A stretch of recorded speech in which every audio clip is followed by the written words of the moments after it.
Hello, in this video we show you the location of the fuse for the fuel filter heater on the BMW E60. This location of the fuse is for cars up to the year 2005.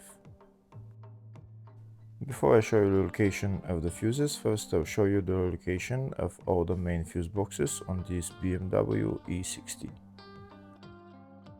There is one fuse box here in the engine bay area. It's located just underneath the cabin filter. You need to remove the cabin filter, you need to remove this plastic cover as well, and then you need to remove the fuse box cover, which is held by those bolts. This is the engine bay 1 fuse box. Next I'll show you the location of the fuse box in the fascia. This is the fascia fuse box, just in the glove box. You need to pull down the glove box.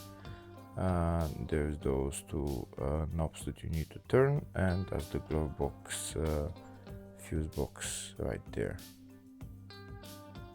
There's another main fuse box for this car, and it's located in the load area. You need to remove this panel, and that's the fuse box right there. That's the load area fuse box.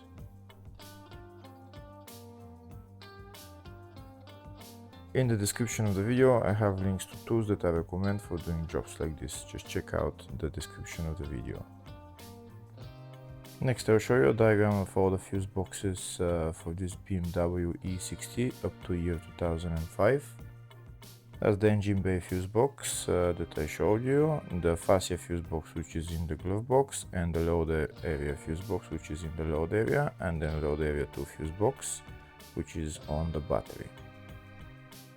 Next we'll show you the location of the fuse for the fuel filter heater on this BMW E60. The fuse is located in the fascia fuse box, and the fuse is F2 fuse. Hopefully the video was helpful. Please like and comment on the video and subscribe to the channel. Thank you. Ага, скажете.